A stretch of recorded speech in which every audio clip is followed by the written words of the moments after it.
Hello guys. In this lecture we are going to solve few of the doubts you have asked me. कुछ doubts इस lecture में करेंगे, सारे doubts इस lecture में complete नहीं हुए हैं, फ्यू डाउट्स आर रिमेनिंग, वो हम नेक्स्ट लेक्चर में कंप्लीट करने की कोशिश करेंगे. ठीक है. So the first doubt was asked, what is corona discharge. ठीक है, ये कोरोना वर्ड बहुत पहले से है, ये नया वर्ड नहीं है. What is mean by corona discharge, ये क्वेश्चन पूछा गया है. So what is mean by corona discharge मैं एक्सप्लेन करता हूँ, आप ठीक से देख लेना. कंसिडर करो कि एक कंडक्टर है जिस कंडक्टर पे बहुत ज़्यादा चार्ज है, हेवी चार्ज है, और उसके शार्प एजेस भी हैं. यहाँ पे ये शार्प एज दिख रही है. अब होता ये है, ठीक से देखना, होता ये है कि ये वाला जो कंडक्टर होता है, इस कंडक्टर का ये वाला जो शार्प एज है, यहाँ पे बेसिकली दो चार्ज डेंसिटी जो होती है, चार्ज पर यूनिट एरिया जो होता है, वो बहुत ज्यादा होता है. बिकॉज मुझे पता है कि charge density sigma Q upon A, ये चार्ज डेंसिटी है, और ये शार्प होने की वजह से ये ए की वैल्यू बहुत छोटी होती है, और इस छोटी वैल्यू की वजह से क्यू बाय ए बहुत बड़ा बन जाता है. अगर क्यू बाय ए बहुत बड़ा बन गया तो सिग्मा बहुत बड़ा बन जाता है. ठीक है ना. अब मुझे पता है कि ये वाला जो एकदम शार्प चार्ज है, इसके बाजू में कुछ एयर के जो पार्टिकल्स हैं, वो जो पार्टिकल्स है, उन पार्टिकल्स के यहाँ पे जो भी इलेक्ट्रिक फील्ड होगी वो बहुत ज्यादा होगी. बिकॉज मुझे पता है कि E is equal to sigma upon epsilon naught. अब यहां पे सिग्मा की वैल्यू बहुत ज्यादा बढ़ गई, इसलिए ये जो E है इसकी वैल्यू बहुत ज्यादा बढ़ गई.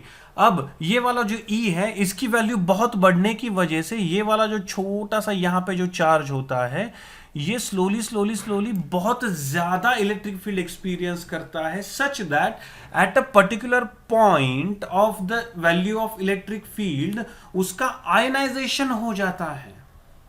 ठीक है, उसका आयनाइजेशन हो जाता है. अब और एक चीज होती है यहां पे कि अगर सपोज यहां पे एक मैं न्यूट्रल कंडक्टर कंसिडर करूं, अगर यहां पे एक न्यूट्रल कंडक्टर कंसिडर करूं, तो इस शार्प चार्ज और इस बहुत बड़ी इलेक्ट्रिक फील्ड की वजह से, यहां पे नेगेटिव चार्ज इंड्यूस हो जाता है.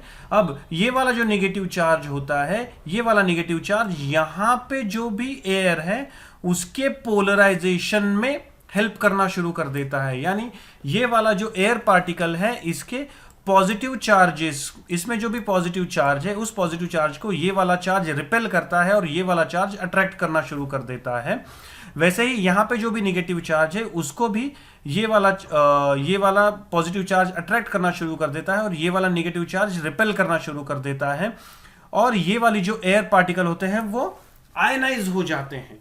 अब होता यह है कि ये आयनाइज हो जाते हैं, तो यहां पे नेगेटिव चार्ज होता है वो जंप कर देता है यहां पे. ठीक है, और ये वाला जो पॉजिटिव चार्ज होता है, ये वाला पॉजिटिव चार्ज यहीं पे बैठा रहता है. अब होता यह है कि जैसे इन दोनों के बीच में बहुत कम डिस्टेंस होने के बाद ही ये हो पाता है, इसलिए यहां पे जो भी एयर है वो भी आयनाइज हो गई. यहां पे जो भी एयर है वो भी आयनाइज हो गई. यहां पे जो भी एयर के पार्टिकल्स है वो सारे आयनाइज हो गए. तो अब यहां पे ये वाला जो आयन है, यहां पे नेगेटिव चार्ज तो यहां पे जंप कर गया, यहां पे जो पॉजिटिव चार्ज था उसको रिक्वायरमेंट थी नेगेटिव चार्ज की, तो यहां पे भी जो एयर थी वो भी आयनाइज हो गई. तो यहां का जो नेगेटिव चार्ज था वो जाके इसके साथ मिल गया. Getting the point. यहां पे कट होने के बाद यहां पे भी ये वाला चार्ज इसके साथ जाके मिल गया.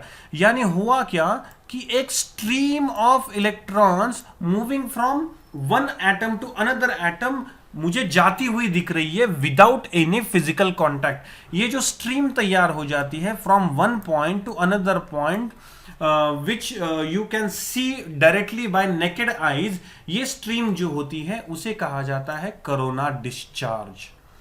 बेसिकली कोरोना डिस्चार्ज का रिक्वायरमेंट ही होता है कि बहुत कम एरिया पे अगर चार्ज आ जाता है तो वहां का इलेक्ट्रिक फील्ड बढ़ जाता है, जिसकी वजह से वो आजू बाजू वाली एयर को आयनाइज कर देता है. इस आयनाइजेशन की वजह से जो भी चार्जेस एक जगह से दूसरी जगह पे मूव होना शुरू हो जाते हैं, which can be seen by naked eyes, is called as corona discharge. ये होता है कोरोना डिस्चार्ज। ये कोरोना डिस्चार्ज अगर आपको देखना है तो हाईवेज पे जाइए जहां पे बहुत हाई टेंशन वायर होती है, हाई टेंशन वायर होती है। वहां पे जाने के बाद बारिश में आपको उस हाई टेंशन वायर के अराउंड आपको एक ब्लू कलर की, ये बहुत ज्यादा एनिमेशन है लेकिन इतना ज्यादा ब्लू नहीं दिखाई देता है, लेकिन एक ब्लू कलर का ऑरा दिखाई देता है, एक ग्लोइंग ऑरा दिखाई देता है। That aura is nothing but corona discharge. ठीक है, सो ये वाला जो कोरोना डिस्चार्ज होता है, ये कोरोना डिस्चार्ज जो होता है वो हम बहुत बार यूज करते हैं। हमारी जो बिल्डिंग होती है, बिल्डिंग के ऊपर लाइटनिंग से बचने के लिए एक बहुत बड़ा पाइप लगाया जाता था। अर्लियर डेज एक पाइप लगाया जाता था, अब थोड़ा सी अलग टेक्नोलॉजी यूज की जाती है। अगर पुराने घर है तो वहां पे देख सकते हो आपकी एक सिंगल पाइप खड़ा किया जाता है वहां पे। That basically pipe is use to discharge, ठीक है ना, कोरोना डिस्चार्ज के लिए वो वाला पाइप यूज किया जाता है। इंटरेस्टिंग होता है वो पार्ट।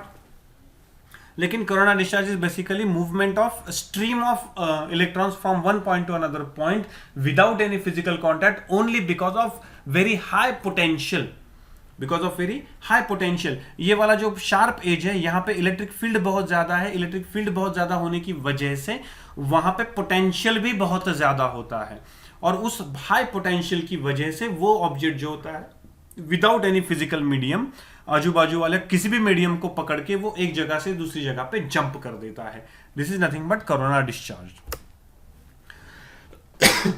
और एक क्वेश्चन पूछा गया था, capacitance of the parallel plate capacitor with dielectric slab. Dielectric slab रखने के बाद कैपेसिटेंस ऑफ द कैपेसिटर जो होता है वो कैसे चेंज होता है, इसके बारे में तो हम बात कर चुके हैं। अब एक्चुअली उसके बारे में देखेंगे कि वो कैसे कैसे चेंज होता है। मैंने आपको डायरेक्टली फॉर्मूला दिया था, यहाँ पे थोड़ा सा अलग से देखेंगे। कंसीडर करो कि एक पैरेलल प्लेट कैपेसिटर है, उस पैरेलल प्लेट कैपेसिटर में मैंने एक डाइलेक्ट्रिक स्लैब रख दिया, ठीक है ना। अब यहाँ पे एक्चुअली ये डाइलेक्ट्रिक, मैंने आपको जो लास्ट वाले एग्जांपल्स या फिर जब मैंने एक्सप्लेन किया तो वहां पे हमने जब डाइलेक्ट्रिक स्लैब मैंने बोला था, तो dielectric slab was basically completely filling the place, the area between the two parallel plates, दो पैरेलल प्लेट्स के बीच का एरिया जो वो पूरी तरह से कवर कर रहा है। यहाँ पे मैं वैसे कंसिडर नहीं कर रहा हूँ, यहाँ पे मैं कंसिडर कर रहा हूँ कि ये दो पैरेलल प्लेट्स हैं, उनके बीच में ये डाइलेक्ट्रिक स्लैब रखा हुआ है, लेकिन यहाँ से लेके यहाँ तक, यहाँ से लेके यहाँ तक फ्री एरिया है, ठीक है ना। और ये वाला जो डाइलेक्ट्रिक स्लैब है, ये जो टोटल डिस्टेंस है d, उससे छोटा है, डाइलेक्ट्रिक स्लैब का विड्थ जो है उससे छोटा है। अब यहाँ पे plus Q minus Q charge तैयार हो जाता है। मैंने आपको ऑलरेडी एक्सप्लेन कर चुका हूँ कि इस प्लस क्यू चार्ज की वजह से यहाँ पे माइनस क्यू चार्ज इंड्यूस हो जाता है, और वैसे ही यहाँ पे प्लस क्यू चार्ज इंड्यूस हो जाता है। डाइलेक्ट्रिक कंडक्टर्स जो होते हैं, तो वहाँ पे प्लस क्यू, तो यहाँ पे माइनस क्यू होता है एग्जैक्टली। यहाँ पे माइनस क्यू है तो यहाँ पे प्लस क्यू होता है एग्जैक्टली इन द कंडक्टर्स। लेकिन डाइलेक्ट्रिक्स में क्या होता है, उतने चार्जेस इंड्यूस नहीं होते हैं, थोड़े से कम चार्जेस इंड्यूस होते हैं। तो यहाँ पे मैंने उनको QD पकड़ा हुआ है, ठीक से देखना, यहाँ पे मैंने उनको QD पकड़ा हुआ है।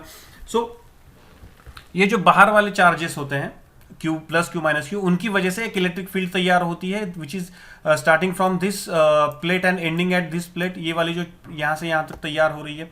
दूसरी जो है वो यहाँ पे पॉजिटिव चार्ज, यहाँ पे नेगेटिव चार्ज, इसलिए इस डायरेक्शन में तैयार होती है, which is called as internal electric field. Internal means dielectric के इनसाइड में है, external electric field means dielectric के एक्सटर्नल फील्ड में है। तो डाइलेक्ट्रिक के इनसाइड में ये इलेक्ट्रिक फील्ड तैयार हुई, लेकिन net electric field inside the dielectric कितनी होगी, E net is equal to E external minus E in, ठीक है, which is not going to be zero, ठीक है ना, which is not going to be zero, ये होती है। अब डाइलेक्ट्रिक स्लैब जो होता है उसका विड्थ अगर मैंने टी कंसिडर किया, और ये जो पैरेलल प्लेट्स हैं उनके बीच का डिस्टेंस अगर d कंसिडर किया, तो यहाँ पे मुझे मिल जाता है v is equal to E external d minus T, यानी बेसिकली एक्सटर्नल फील्ड जो है वो बस खुले एरिया में है, एक्सटर्नल टोटल इलेक्ट्रिक फील्ड, यानी ये वाला t एरिया छोड़ा तो ये वाले एरिया, ये वाला जो डिस्टेंस है, ये वाला डिस्टेंस और ये वाला डिस्टेंस, इन दोनों डिस्टेंस में बेसिकली एक्सटर्नल इलेक्ट्रिक फील्ड है।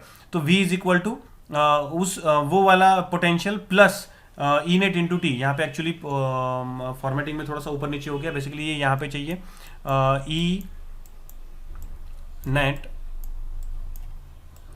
इंटू टी, ठीक है, यानी ई एक्सटर्नल मल्टीप्लाइड बाय, सिर्फ ई एक्सटर्नल कहाँ पे है, ये वाला पार्ट और ये वाला पार्ट, इस वाले पार्ट में सिर्फ ई एक्सटर्नल है, इसलिए वो वाला पार्ट कितना है, डी माइनस टी, यानी वो खुला पार्ट कितना है, डी माइनस टी वाला पार्ट है। और ई नेट कितने पार्ट में है, सिर्फ डाइलेक्ट्रिक के अंदर, सो डाइलेक्ट्रिक के अंदर कितनी है, ई नेट, इतनी इलेक्ट्रिक फील्ड है। सो मैंने आपको लास्ट एग्जाम लेक्चर में बोला था कि कितने टाइम्स एक्सटर्नल इलेक्ट्रिक फील्ड कम होती है, कितने टाइम्स एक्सटर्नल इलेक्ट्रिक फील्ड कम होती है उसको हम क्या कहते हैं, डाइलेक्ट्रिक कांस्टेंट। डाइलेक्ट्रिक कांस्टेंट को हम रिलेटिव परमिटिविटी भी कहते हैं या फिर ratio of external to internal electric field भी कहा जाता है, ठीक है ना, sorry external to net electric field inside the dielectric कहा जाता है, यानी डाइलेक्ट्रिक फील्ड कितने से कम हुआ, सॉरी इलेक्ट्रिक फील्ड कितने से कम हुआ। सो ये वाला जो फॉर्मूला ये मैंने आपको लास्ट लेक्चर में बोला था।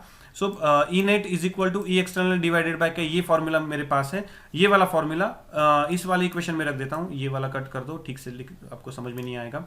ई external into D minus T plus E net into T and E net is equal to E external divided by T, sorry external divided by K, where K is dielectric constant. उसको अगर मैंने put वहां पे कर दिया तो I get this equation Q divided by epsilon naught. Basically ये जो है ये आपका सिग्मा, सॉरी ये जो है ये आपका सिग्मा है, सिग्मा अपॉन एप्सिलॉन नॉट है ये आपका। So sigma upon epsilon naught D minus T plus T by K, ये वाला फॉर्मूला आपको मिल जाता है। बस कुछ नहीं है, बस एडजस्टमेंट करनी है एंड दैट्स इट, खत्म। एडजस्टमेंट करके आपको वैल्यूज रखनी है। मुझे पता है कि ई नेट की ई की वैल्यू, ई एक्सटर्नल की वैल्यू कितनी है, सिग्मा अपॉन एप्सिलॉन नॉट, ये ई एक्सटर्नल की वैल्यू है।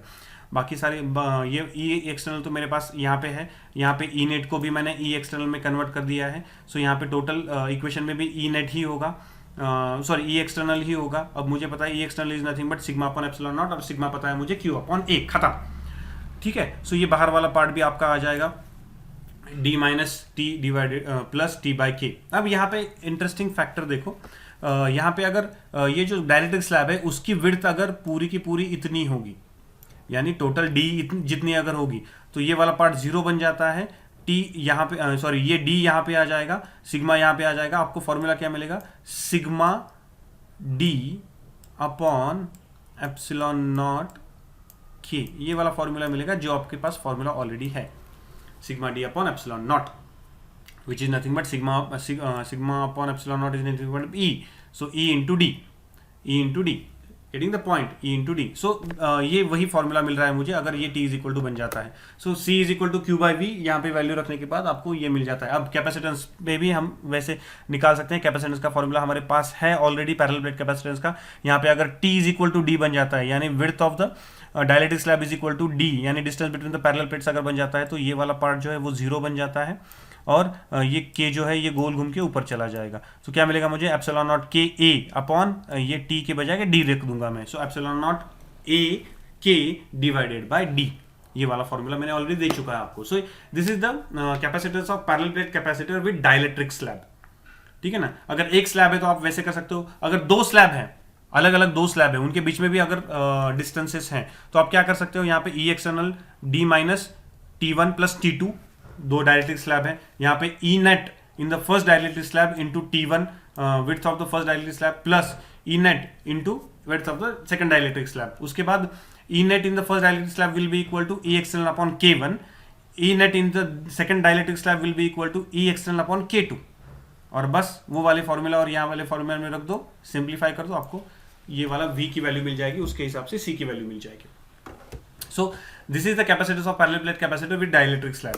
अब capacitance of the capacitor with multiple dielectric slab, multiple dielectric slabs अगर हैं तो उनका कैसे निकाला जाता है, छोटे छोटे एग्जांपल्स आपको पूछे जा सकते हैं। पहला एग्जांपल पूछा जा सकता है कि भाई ये पैरेलल प्लेट कैपेसिटर है, पैरेलल प्लेट कैपेसिटर में थोड़ा सा पार्ट जो है वो K1 डाइलेक्ट्रिक से भरा हुआ है, थोड़ा सा पार्ट जो है वो K2 डाइलेक्ट्रिक से भरा हुआ है। तो नेट आपको डाइलेक्ट्रिक कांस्टेंट निकालना है, ठीक है ना, नेट डायलेक्ट्रिक कांस्टेंट, यानी इन दो पैरेलल प्लेट कैपेसिटर के बीच में ये जो सब कुछ है इसका डायलेक्ट्रिक कांस्टेंट निकालना है। टोटल नेट डायलेक्ट्रिक कांस्टेंट कितना होगा ये निकालना है, पहली बात। और दूसरा आपको निकालना है कि कैपेसिटेंस, ठीक है ना, कैपेसिटेंस ऑफ दिस कैपेसिटर। तो यहाँ पे हम क्या कंसीडर करते हैं कि यहाँ पे एक डायलेक्ट्रिक है, यहाँ पे एक डायलेक्ट्रिक है, बीच में एक हाइपोथेटिकल प्लेट में कंसीडर करता हूँ, हाइपोथेटिकल प्लेट में कंसीडर करता हूं। अब ये प्लेट मैं क्यों कंसीडर कर सकता हूं, बिकॉज ये वाली जो प्लेट है अगर यहाँ पे चार्ज Q है, यहाँ पे माइनस Q चार्ज है, तो ये वाली जो ये वाली जो बीच में मैं प्लेट पकड़ रहा हूं, तो इस वाली प्लेट पे इस साइड में होगा माइनस Q चार्ज ऑब्वियसली, और इस साइड में होगा plus Q charge. So net charge on that plate कितना होगा, 0, यानी मैं ये वाली प्लेट पकड़ सकता हूं। अगर ऐसे पकड़ूंगा तो यहाँ पे मुझे बेसिकली दो capacitor which are in series, ठीक है ना, दो capacitor which are in series ऐसे मिलेगा यहाँ पे, यानी मैं इसको ऐसे कंसीडर कर सकता हूँ, दो कैपेसिटर इन सीरीज, जिसमें एक वाला जो कैपेसिटर है उसमें K1 वाला डायलेक्ट्रिक भरा हुआ है, दूसरा जो कैपेसिटर है उसमें K2 वाला डायलेक्ट्रिक भरा हुआ है। सो यहाँ पे मैं उसका नेट कैपेसिटेंस निकाल सकता हूँ, net capacitance of this whole, net capacitance of this whole series में मुझे पता है 1/c is equal to 1/c1 plus 1/c2। तो यहाँ पे d1 upon epsilon 1a1 sorry epsilon 1a plus d2 into epsilon 2 into a। अब ये वाले जो डाइलेक्ट्रिक स्लैब हैं, हर डाइलेक्ट्रिक स्लैब का टोटल एरिया तो सेम है, लेकिन उनकी विड्थ जो है वो विड्थ अलग अलग है। उनका एरिया सेम है, यानी उनका एरिया एंड प्लेट्स का एरिया सेम है, उनका एरिया एंड प्लेट्स का एरिया सेम है, एग्जैक्टली सेम है, लेकिन d1 d2 अलग है।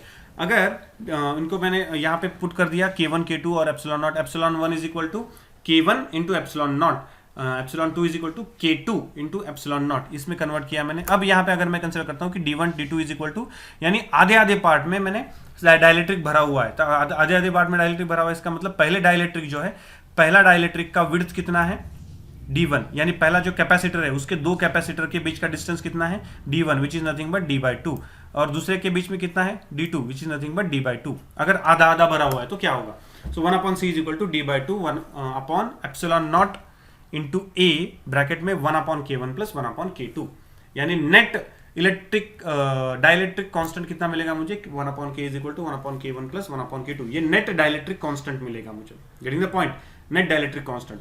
दूसरा ऑब्वियसली ऐसे होगा, यानी मैंने वर्टिकली यहाँ पे फिल किया था, यहाँ पे हॉरिजॉन्टली किया। अब इसमें क्या होगा, फर्क कहाँ पे पड़ेगा, यहाँ पे फर्क यहाँ पे पड़ेगा कि अब ये जो हर एक डाइलेक्ट्रिक स्लैब है, हर एक डाइलेक्ट्रिक स्लैब का विड्थ जो है वो तो d है, लेकिन उनकी जो एरिया है वो एरिया आधी है, यानी पूरी प्लेट की एरिया अगर a है तो ये वाला जो डाइलेक्ट्रिक है उसका एरिया कितना होगा, a/2 होगा। तो यही चूज करके, अब दूसरी एक बात, यहाँ पे जैसे हमने वर्टिकली प्लेट कंसिडर किया था, यहाँ पे मैं हॉरिजॉन्टल एक प्लेट कंसिडर करता हूँ। अगर मैं यहाँ पे एक हॉरिजॉन्टल प्लेट कंसिडर करता हूँ तो यहाँ पे सेम पोटेंशियल है, यहाँ पे सेम पोटेंशियल है, ठीक है ना, यहाँ पे सेम पोटेंशियल है। तो इसको मैं ऐसे कंसिडर कर सकता हूँ कि भाई ये एक पैरेलल एक कैपेसिटर है और ये एक दूसरा कैपेसिटर है। अगर मैं इसको ऐसे कंसिडर कर सकता हूँ, ठीक है ना, इसको मैं ऐसे कंसिडर कर सकता हूँ। ये क्यों कंसिडर किया जा सकता है, बिकॉज दोनों के प्लेट्स जो है उनका यहाँ पे पोटेंशियल सेम है, इसका मतलब दोनों के अक्रॉस सेम पोटेंशियल है, दोनों के अक्रॉस सेम पोटेंशियल है, इसका मतलब मैं इसको ऐसे कंसिडर कर सकता हूँ। अगर ऐसे कंसिडर किया तो मुझे पता है कि net capacitance is equal to C1 plus C2 which is nothing but epsilon 1a1 divided by d plus epsilon 2a2 divided by d। अब दोनों का विड्थ सेम है which is nothing but d, लेकिन दोनों का एरिया जो है वो पहले का एरिया a1 है, दूसरे का एरिया a2 है। ये यहाँ से यहाँ वाला जो एरिया है जो प्लेट के साथ चिपका हुआ है वो एरिया पहले डाइलेक्ट्रिक का a1 है स्लैब का, और दूसरे डाइलेक्ट्रिक स्लैब का a2 है। So epsilon naught k1 a1 upon d plus epsilon naught k2 a2 upon d। यहाँ पे मैंने बस एप्सिलॉन 1 की वैल्यू एप्सिलॉन नॉट k1 रख दी और एप्सिलॉन 2 की वैल्यू एप्सिलॉन नॉट k2 रख दी। अब यहाँ पे if a1 is equal to a2 is equal to a/2, यानी आधा आधा भरा हुआ है, यानी ऊपर से आधा k1 स्लैब भरा हुआ है, नीचे आधा k2 स्लैब भरा हुआ है, तो a/2 रख दिया हम लोगों ने। So c is equal to epsilon naught a/2 divided by d और ब्रैकेट में k1 प्लस k2। तो यहाँ से इमीडिएटली मुझे पता चल जाता है कि net dielectric constant is equal to k1 plus k2, net dielectric constant is equal to k1 plus k2, ये मिल जाता है मुझे। यानी अगर ऐसे भरा हुआ तो हो गया ऐसे।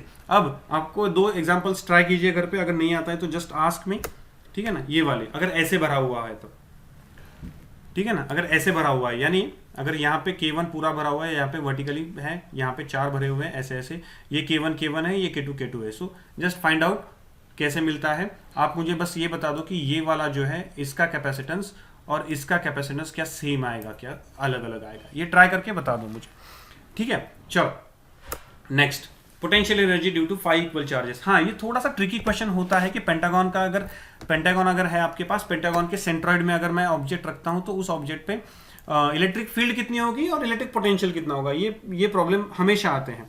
सो ये वाला जो एग्जांपल है ये थोड़ा सा ज्योमेट्री की तरफ जाने वाला एग्जांपल है, आप ठीक से देख लेना। मैं आपको बस 2 फॉर्मूले बता दूंगा, rest of the things you can do. Basically ये सेंट्रॉइड जो होता है, सेंट्रॉइड हर एक जो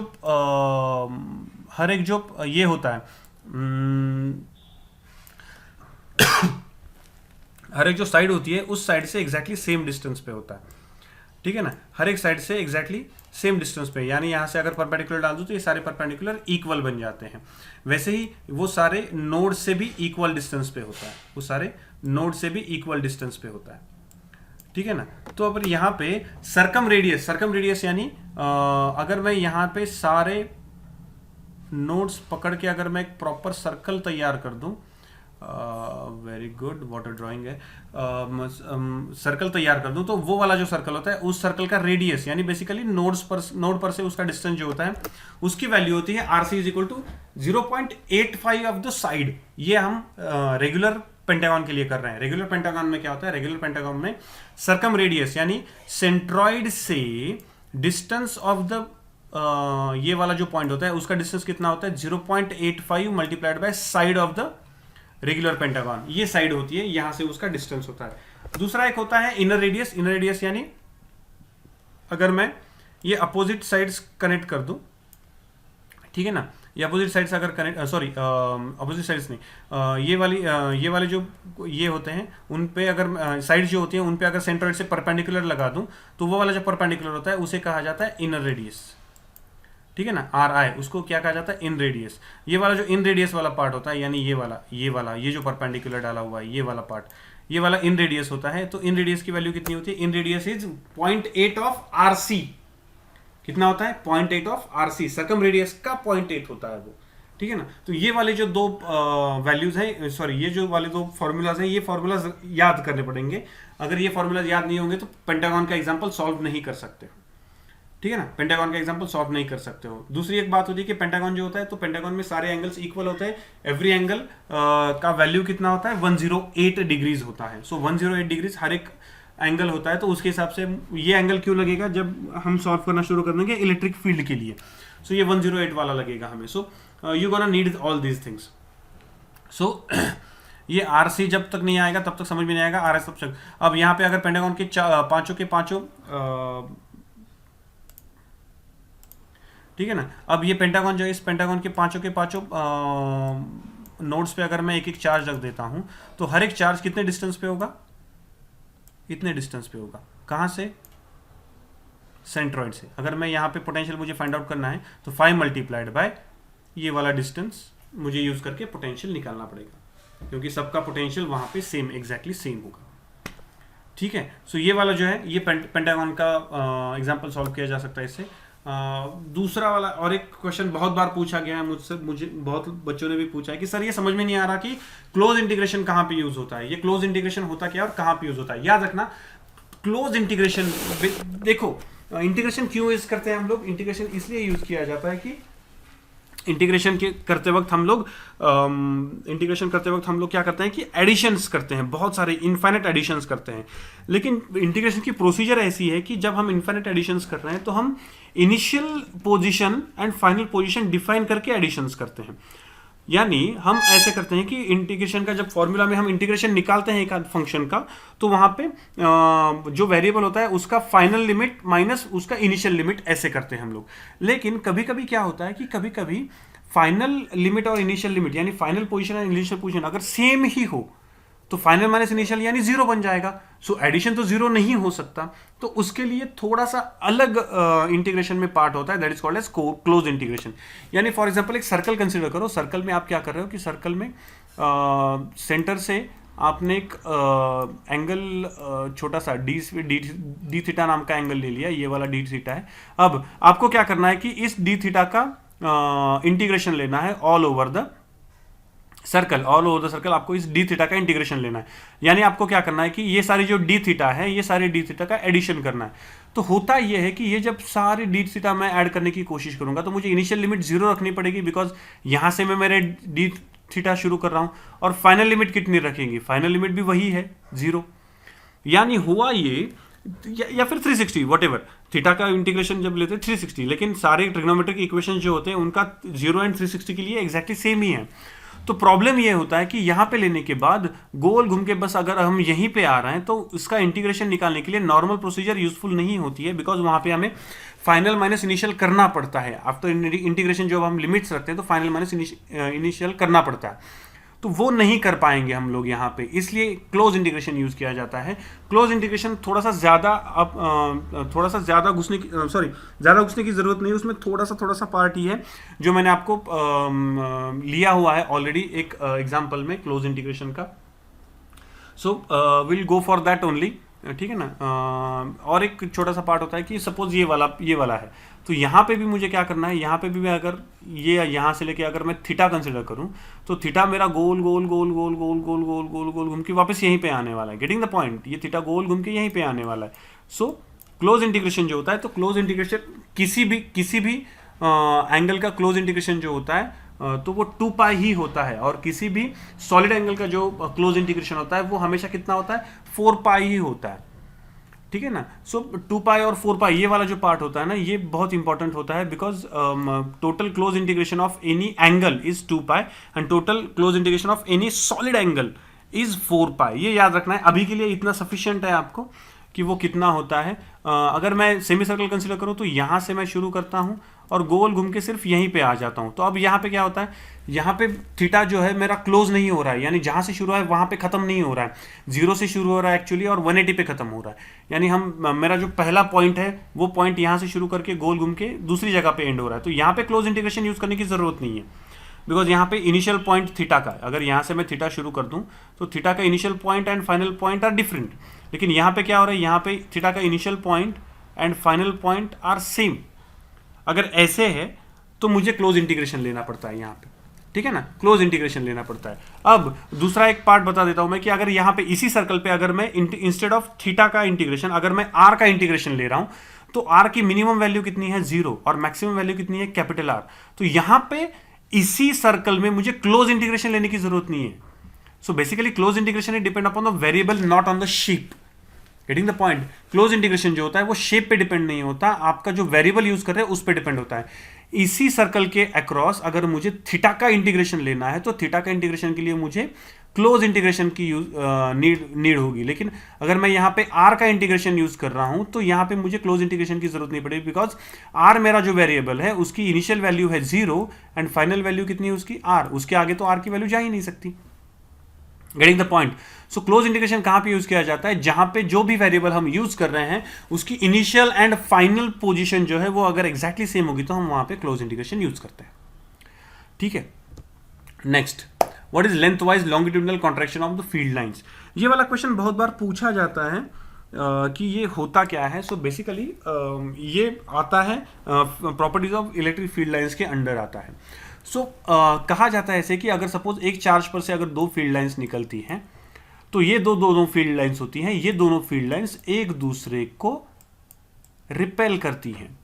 ठीक है ना, ये एक दूसरे को रिपेल करती हैं। तो इसलिए एक्सपेक्टेड होता है कि फील्ड लाइंस जो है तो एक ही चार्ज से निकली है तो पैरेलल हो, लेकिन ये पैरेलल नहीं हो पाती हैं। बेसिकली ये कैसे होती हैं, ऐसे हो जाती हैं। ये वाला जो फोर्स होता है इन दोनों के बीच का, रिपल्शन जो फोर्स होता है उसे कहा जाता है ट्रांसवर्सल फोर्स। ठीक है ना, वो फोर्स एक दूसरे को रिपेल करता है। सेम डायरेक्शन वाली फील्ड लाइन जो होती हैं वो सेम डायरेक्शन वाली फील्ड लाइंस एक दूसरे को रिपेल करती हैं। गेटिंग द पॉइंट, एक दूसरे को रिपेल करती हैं। तो होता ये है कि यहां पे अगर मैं एक चार्ज कंसीडर करूं, सपोज ये वाला जो चार्ज है ये पॉजिटिव चार्ज है, अगर यहां पे ये एक दूसरा वाला चार्ज कंसीडर करूं, अगर ये अगर निगेटिव, चलो पॉजिटिव ही चार्ज है अगर कंसीडर करूं, तो ये वाला इस डायरेक्शन में इलेक्ट्रिक फील्ड देगा, ये वाला इस डायरेक्शन में इलेक्ट्रिक फील्ड देगा, ये वाला इस डायरेक्शन में इलेक्ट्रिक फील्ड देगा, ये वाला इलेक्ट्रिक फील्ड देगा इस डायरेक्शन में। लेकिन ये वाला जो पॉइंट है ये सर ऐसे पॉसिबल नहीं है। तो एक्चुअली होता क्या है कि ये वाली इलेक्ट्रिक फील्ड लाइंस इस तरफ से ऐसे जाएगी, ये वाली इलेक्ट्रिक फील्ड लाइंस इस तरफ से ऐसे जाएगी, क्योंकि ये दोनों जो फील्ड लाइंस है एक दूसरे को कंटिन्यूअसली रिपेल करती रहेंगी, because they are from the same charge, same like charges के थ्रू है, इसलिए ये दोनों एक दूसरे को रिपेल करेंगी। और यहां पे जो भी फोर्स होगा that force is basically transversal force. ठीक है ना, ये इधर से इधर, इधर से इधर, ये वाला फोर्स इसको रिपेल करेगा, ये वाला फोर्स इसको रिपेल करेगा। सो ऐसे सारी फील्ड लाइंस एक दूसरे को रिपेल करेंगी, यानी ये यहां से भी और यहां से भी। अगर ये सारी फील्ड लाइंस एक दूसरे को रिपेल कर रही है, ठीक है ना, ये सारी फील्ड लाइंस एक दूसरे को रिपेल कर रही है, तो इसकी वजह से होता क्या है कि ये फील्ड लाइन इस तरफ रिपेल हो रही है, इसका मतलब ये चार्जेस भी एक दूसरे को इस तरफ रिपेल कर रहे हैं, चार्जेस भी एक दूसरे को इस तरफ रिपेल कर रहे हैं। ये वाला जो होता है ना, ये वाला होता है लेंथ वाइज एक्सपांशन।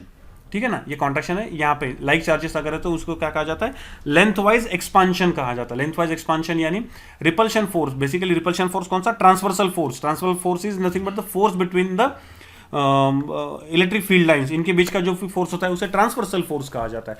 ये जो ट्रांसवर्सल फोर्स होता है, this transversal force is basically responsible for length wise expansion. Length wise expansion यानी ये वाली जो इलेक्ट्रिक फील्ड है, सॉरी, ये वाला जो चार्ज है वो इस तरफ जाता है और ये वाला जो चार्ज है वो इस तरफ जाता है because of repulsion between the electric field lines. ठीक है, इलेक्ट्रिक फील्ड लाइंस के बीच का जो भी रिपल्शन फोर्स होता है उसकी वजह से वो एक दूसरे के से दूर जाने की कोशिश करते हैं, ऐसे।